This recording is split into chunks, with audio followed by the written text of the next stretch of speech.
Mr. Speaker, I beg to present for second reading a bill shortly entitled the Youth Economy Agency. Mr. Speaker, on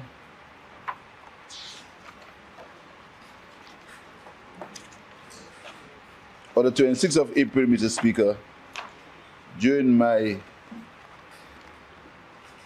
budget statement to this honorable House, I said the following.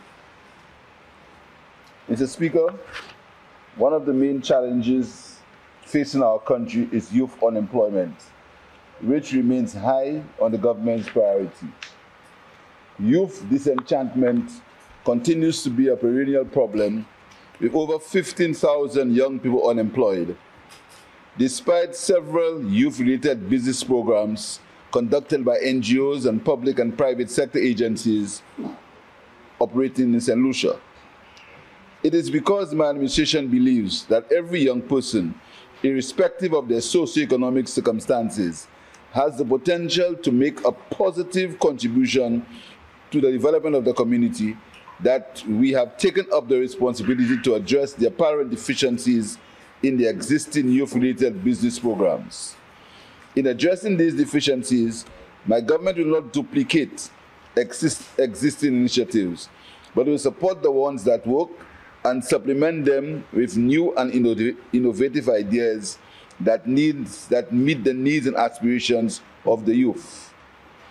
In the last general election, we promised to create a special space in the economic system for young people to develop and grow their ideas, a youth economy. Mr. Speaker, the youth economy aims at transforming hobbies into entrepreneurship and skills into business by providing committed young people with finance, training, mentorship, and marketing support. The youth economy will provide support services and business opportunities for young persons with interest in activities such as sports, music, entertainment, the literary and performing arts, modeling, designing, writing and directing, agriculture, agro-processing, blue economy, and green economy. The youth economy will be managed through a statutory board with its own board of directors to avoid unnecessary bureaucracy and to allow for timely decision-making that is consistent with a modern business environment. The statutory board will collaborate in the formulation of outreach programs in communities with public and private sector social partners, with particular emphasis given to at-risk urban and rural youth.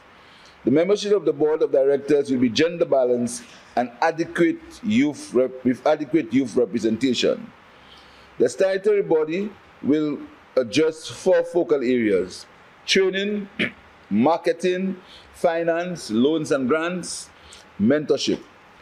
Training will consist the strengthening of existing and viable business enterprises, identification of workable new business ideas and opportunities, research and development, innovation and technological upgrade, certification and capacity building with training in strategic planning, skill and talent development, emotional intelligence, and the implementation of international standards and best practices.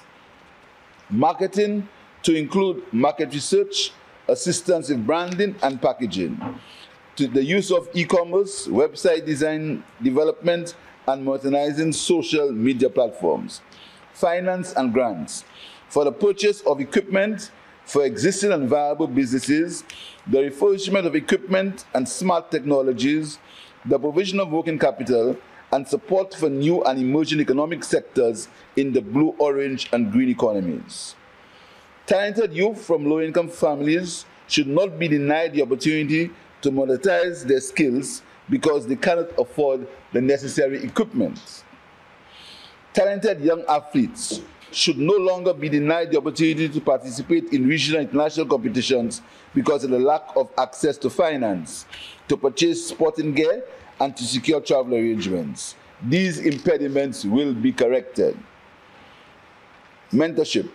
Mentorship will cover exposure and appreciation for best business practices, the development of discipline, the need to be accountable, and the value of persistence. In keeping with the government's commitment to the young people, an amount of $10 million is provided for the youth economy under the Department of Economic Development in the estimates for 2012-2013. The youth economy is the first step in transforming solution economy driven by technology, innovation, and entrepreneurship, where young people, regardless of their socio and economic backgrounds, can become more active participants in wealth and nation building. And Mr. Speaker, this is the thinking behind the bill that I'm presenting here this afternoon, Mr. Speaker. And Mr. Speaker, for the let me make it clear that the rumor that out of the $10 million, only 2%, only $2 million will be used for youth programs is, as usual, a rumor. And I want to tell you, Mr. Speaker, that in the acts, in the bill, on the section, on the section, on the section 40, Mr. Speaker, you will see management of finances and application of revenue. The revenue of the agency in a financial year may be applied for the payment of interest and other charges on and the repayment of a loan payable by the agency. Remuneration payable under this act. Expenses incurred by the agency in the discharge of its functions under this act. Such expenses must not exceed 20% of the revenue of the agency without the written permission of the minister responsible for finance. So if the agency gets $10 million, 20%, you cannot spend more than 20% on administrative expenses. So the belief that only $2 million would be spent for development is wrong. So it's clear in the bill. So Mr. Speaker, this Youth Economy Act, Mr. Speaker, sets up the Youth Economy Agency, Mr. Speaker. Yep.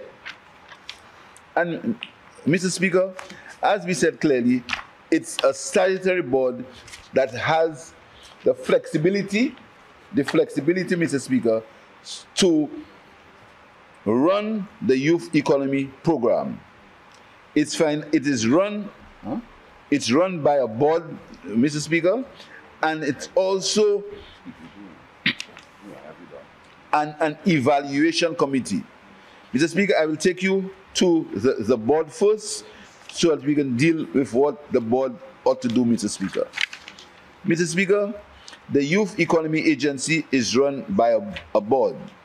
The functions of the agency are to implement the Youth Economy Program, to prepare and retain financial statements in respect of each financial year, to prepare a strategic plan, financial plan, operations plan, and business plans, to prepare estimates of revenue and expenditure, and to advise the minister on all matters relating to the Youth Economy Program, and to perform other functions specified in this Act.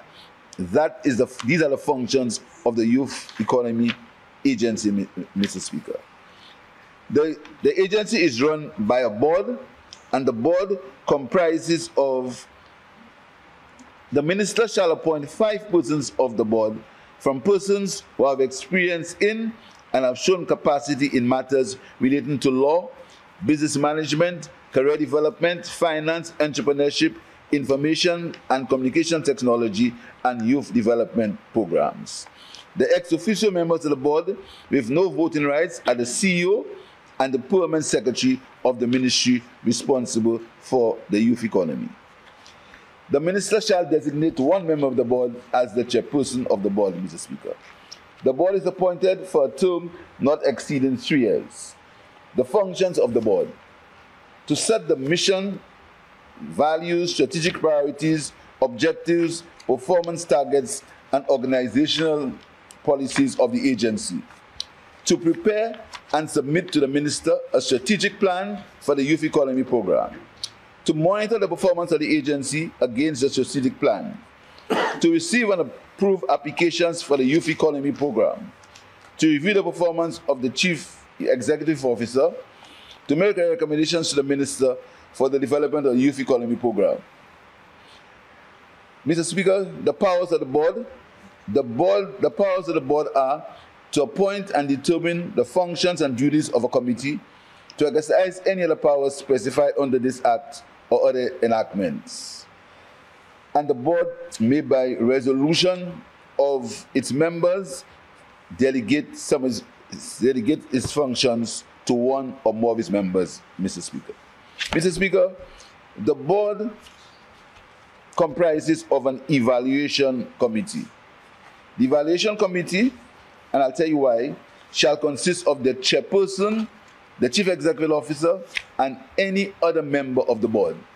So out of the board, 3 members form the evaluation committee. And what are the functions of the evaluation committee, Mr. Speaker? They are to review an application for access to the Youth Economy Program, to make recommendations to the board on applicants to be considered for the Youth Economy Program, and to perform other functions as assigned by the board. So within the board, there is an evaluation committee comprised of 3 people who will evaluate the proposals, the business plans, etc., that come to the board, Mr. Speaker. And the evaluation committee can co-opt people from other places to help them in the evaluation of that program. Mr. Speaker, the rest of, as it relates to the board, it deals with appointments, resignations, the minutes of a meeting, how meetings are supposed to be run, etc. These are the other functions of the board, Mr. Speaker. The board, Mr. Speaker, shall be run by a chief executive officer, a CEO, who will manage the day-to-day affairs of the agency. And the functions of the chief executive officer. The chief executive officer is to implement the strategic plan and compliance initiatives set by the board and other decisions of the board, to measure and attain performance targets approved by the board, to communicate decisions of the board, policies and priorities to the employees of the agency, to present organization performance reports and estimates of revenue expenditure to the board, and to attend meetings of the board unless directed otherwise. So the board appoints the CEO, Mr. Speaker, who will be involved in the day-to-day running of the agency, the Youth Economy Agency. So, Mr. Speaker, the other sections deals with the regular functions of the CEO. And, Mr. Speaker, as usual, we need accountability for the agency. And as I said before, the revenue of the agency comprises of monies raised by the agency in the form of loans, grants, investment, or other lawful means, sums allocated by the agency to the agency by Parliament, and that was the $10 million that we spoke of, Mr. Speaker, and any fees that the agency may charge, Mr. Speaker. The rest of the Act as it relates to the agency deals with the financial statements, Mr. Speaker. There must be an audit. The agency shall, within 3 months after the end of each financial year, have its accounts audited by an independent auditor appointed by the agency, shall conduct the audit in accordance with generally accepted international standards, Mr. Speaker. Then the agency shall submit to the minister a quarterly report outlining data on the youth economy, etc., Mr. Speaker. These are the functions of the agency. Now, Mr. Speaker, you have the agency is run by the board and the evaluation committee, which is part of the board. Then, Mr. Speaker, you have the Youth Economy Program, which basically is what the youth economy is all about. And as I said before, the youth economy is designed to cause young people to convert their hobbies into entrepreneurship and their skills into business by getting involved in the Youth Economy Program. A young person may make an application to the board to access the Youth Economy program. If the young person is a national, is operating a micro business enterprise for at least 1 year, or intends to operate a micro business enterprise. Mr. Speaker, and that is important. If he intends to, or if he is presently in, he or she is presently in, they can apply to the youth economy program. And then the young person must not be a bankrupt. We don't expect a young person to be a bankrupt, at least not yet. And he has no outstanding tax and social security obligations. That is customary, Mr. Speaker.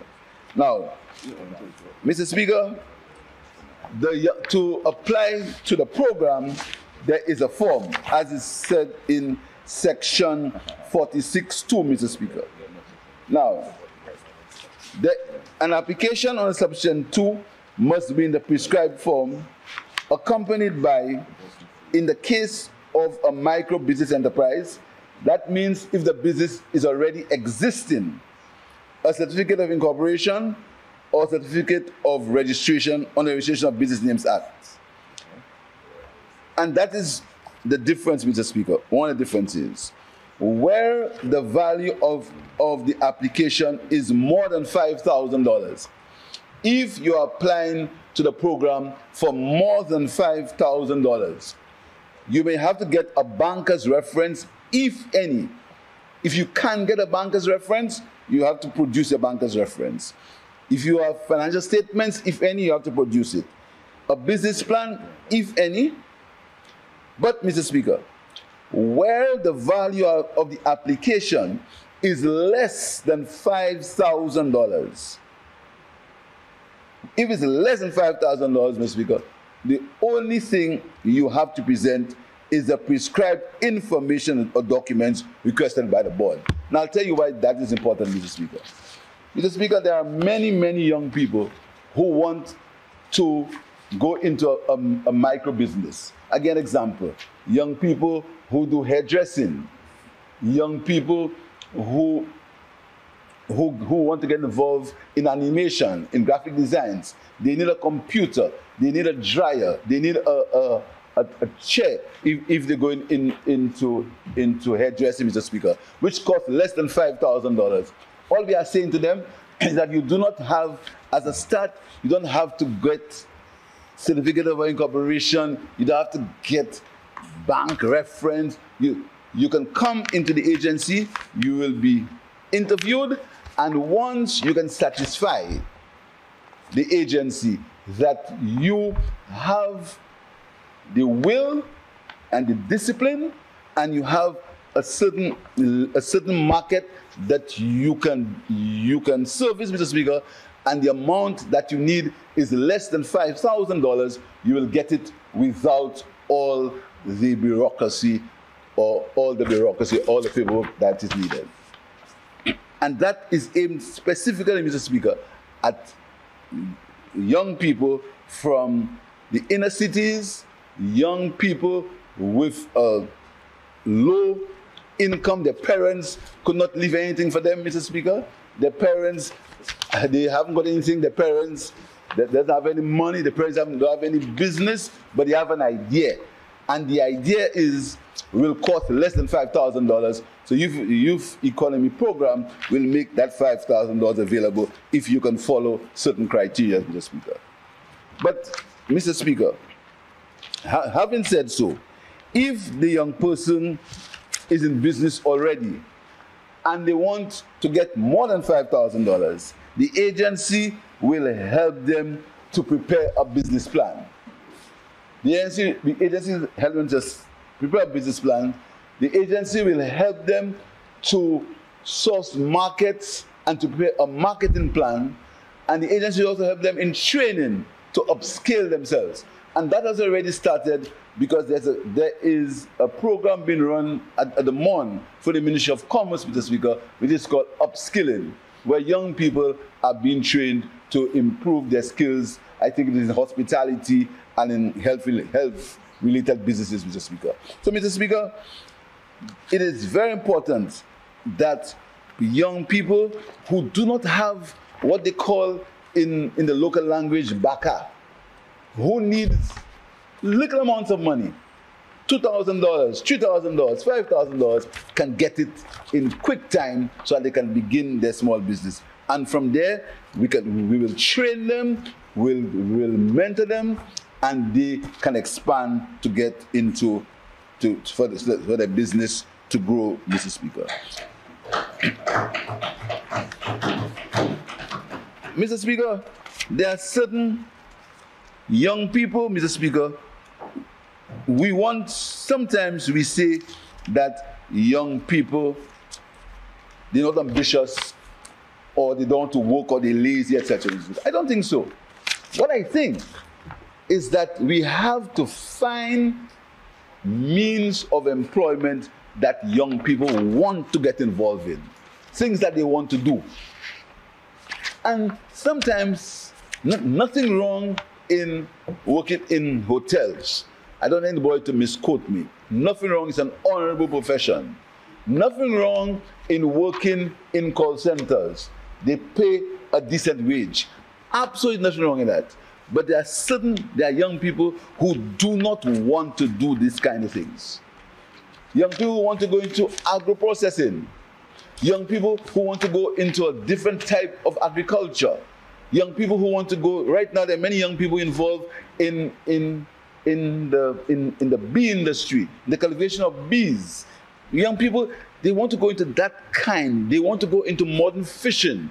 They want to get involved in areas that allow them to use their own expertise, use their own skill, use their own knowledge, Mr. Speaker. So what we want to give them? We want to train them, Mr. Speaker. To promote them, we want to train. So the youth economy program will comprise of a lot of training. We need to train them, Mr. Speaker, so that they can upskill. And as I said, that has already started in St. Lucia. We need to give them the opportunities. We came into the Honorable House and we passed a bill on unleashing the Blue Economy program. The Blue Economy is a wide area of investment that is possible. We hope that young people can get involved in skills that are needed in the Blue Economy. Mr. Speaker, we need to organize these young people.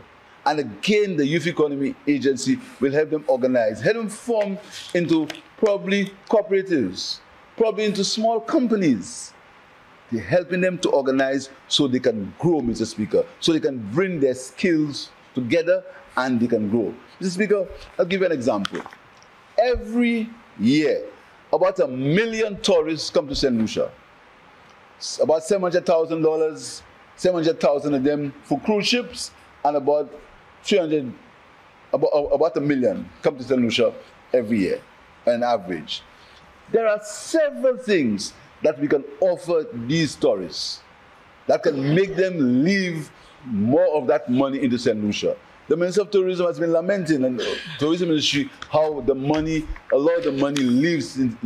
Lucia, Mr. Speaker. The youth economy, and I'm sure there are young people. I'll give you an example.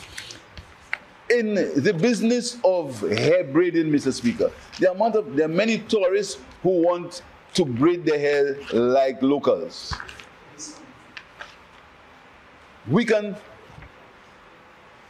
What do these young people need? Probably a chair, a comfortable chair, probably or something of that nature. The youth economy can help. In the business of massaging, what do they need? A table. We can assist, Mr. Speaker. Mr. Speaker, in the business of manicuring and pedicuring, just think about it. How would it be if a tourist comes and a young person can put on their fingernails a little map of St. Lucia, or a little flag like what I have on me there? You can imprint it on their nails, because young people, people have long nails, so you put St. Lucia on the end. Mr. Speaker, and I'm sure with support and because our young people are very, very, very talented. What they need is support, Mr. Speaker. And they really don't need a lot of money, you know. They need support, they need direction, and they need training, Mr. Speaker. In modeling, Mr. Speaker, I mean, all of us will agree that St. Lucia has many attractive young ladies. What you laughing at?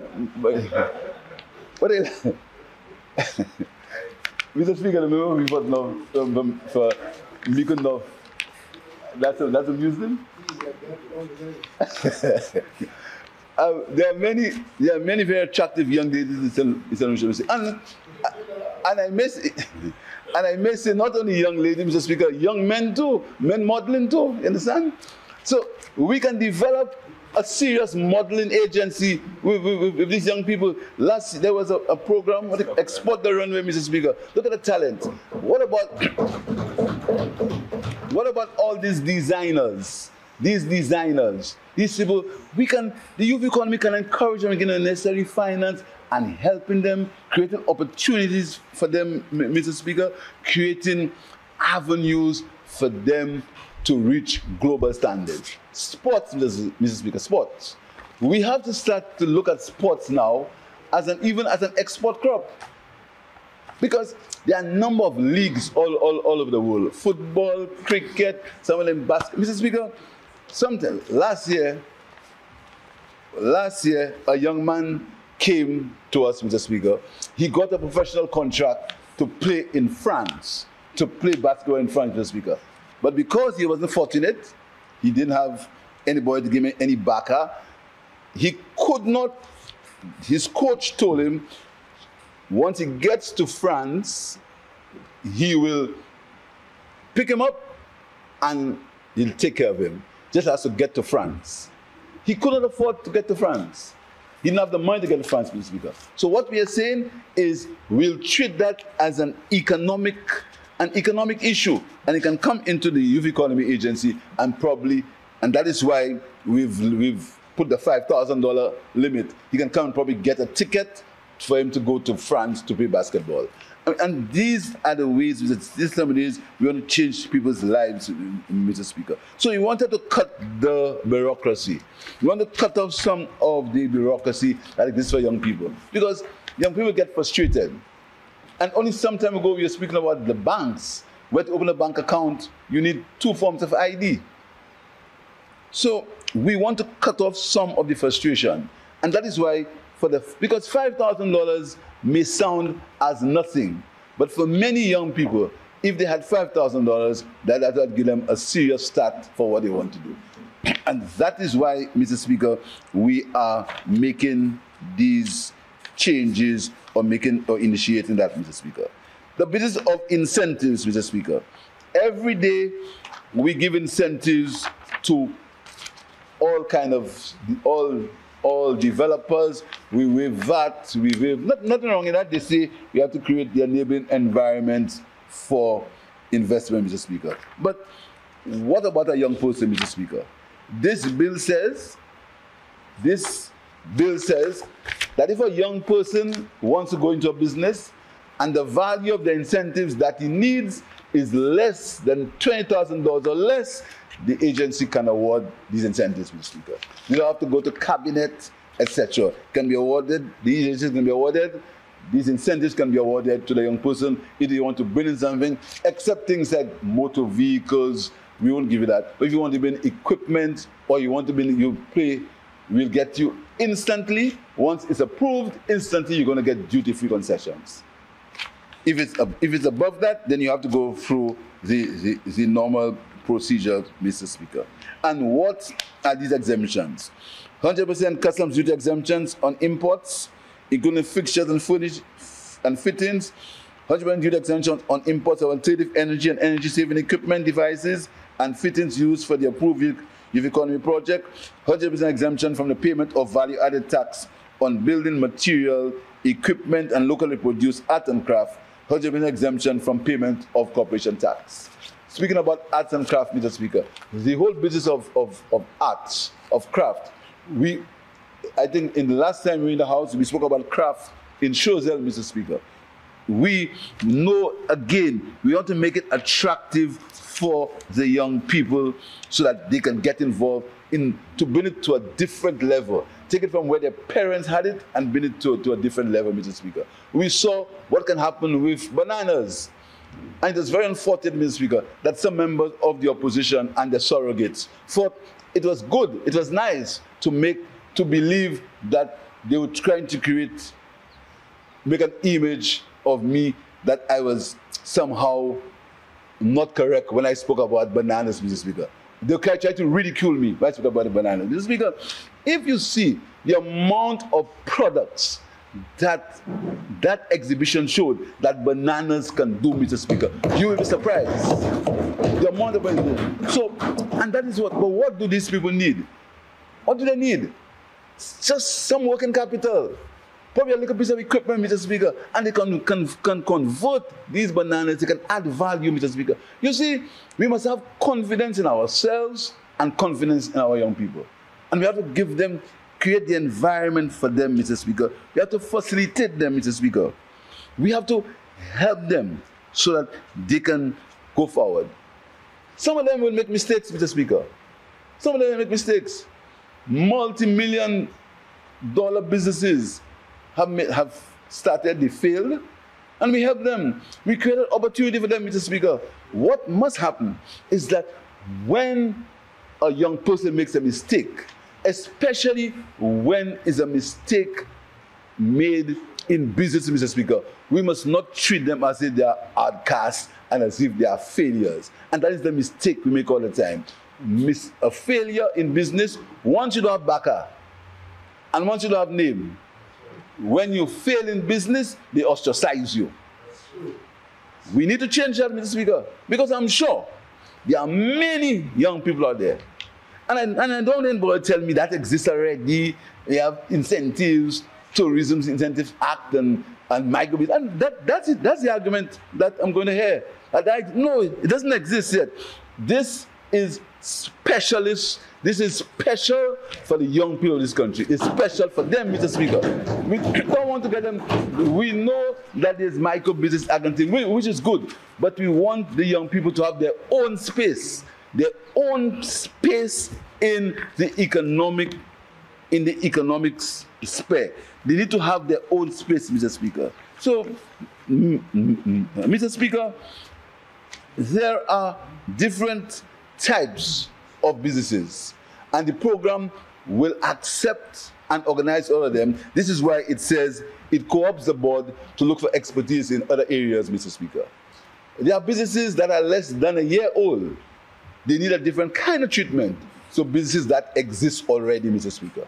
Let's go into the business of designing, Mr. Speaker.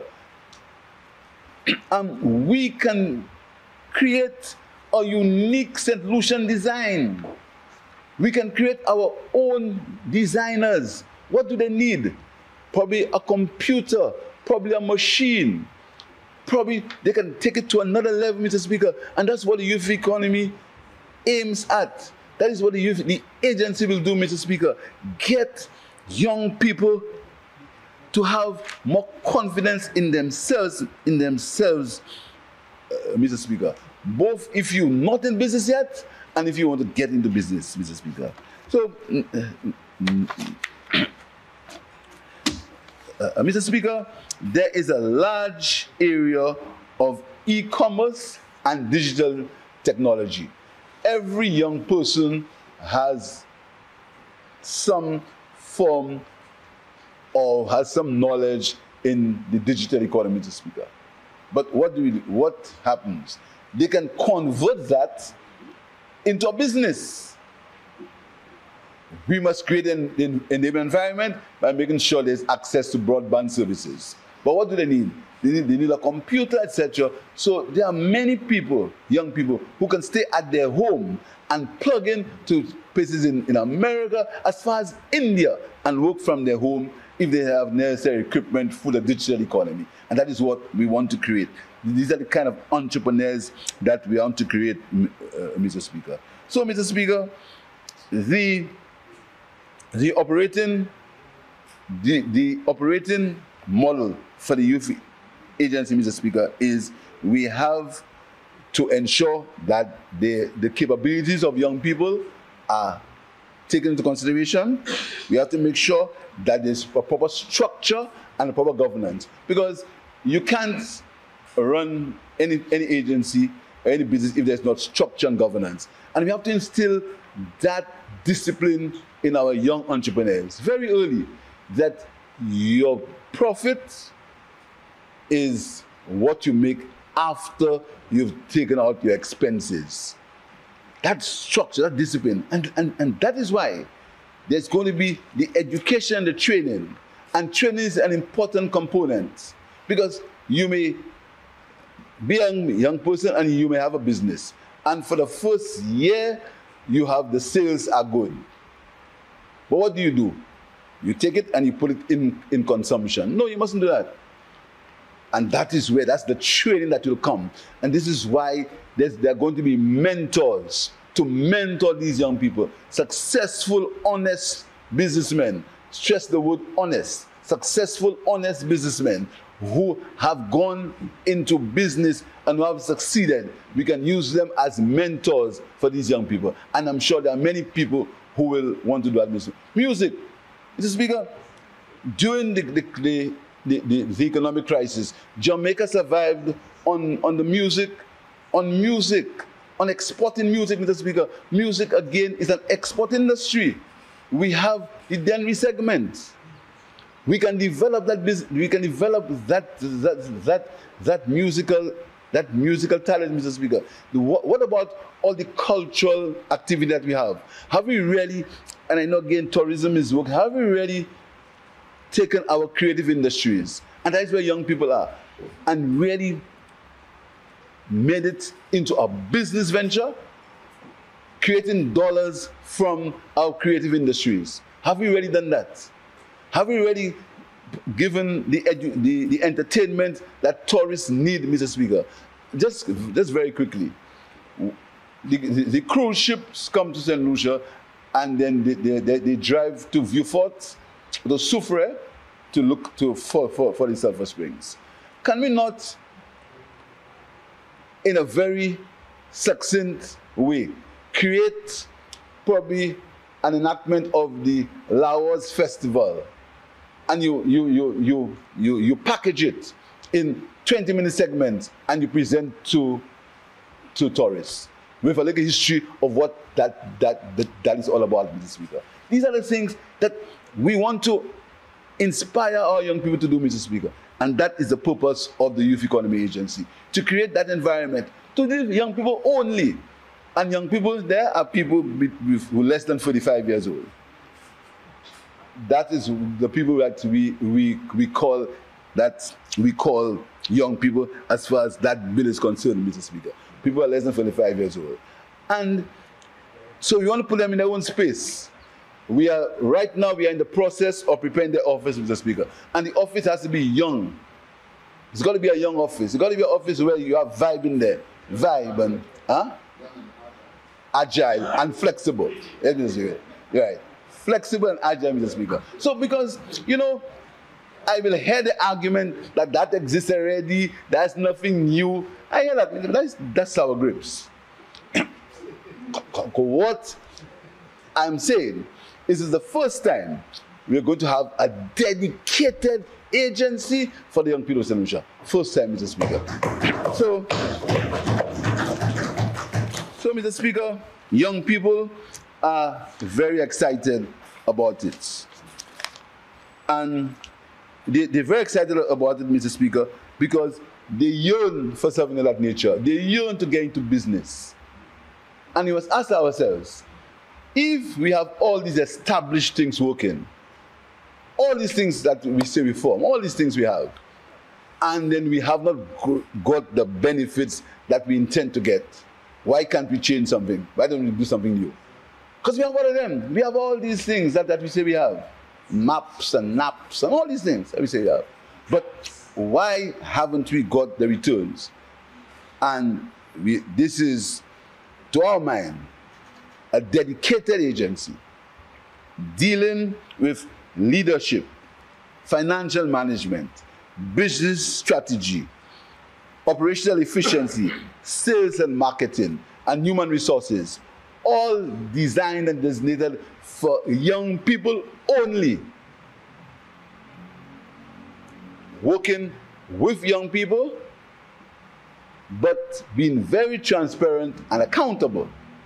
I believe, Mr. Speaker, that we will see many young people converting their hobbies into entrepreneurship, Mr. Speaker, and their skills into business so they can create employment for themselves and develop, and I make no bones about it, we need to develop a new cadre of indigenous business people. And this is not being insular, or what do you use any other word you want. It is to develop a local person, Mr. Speaker. We need to see people who live in the parts of St. Lucia that you all think are not think. We need to see them have businesses.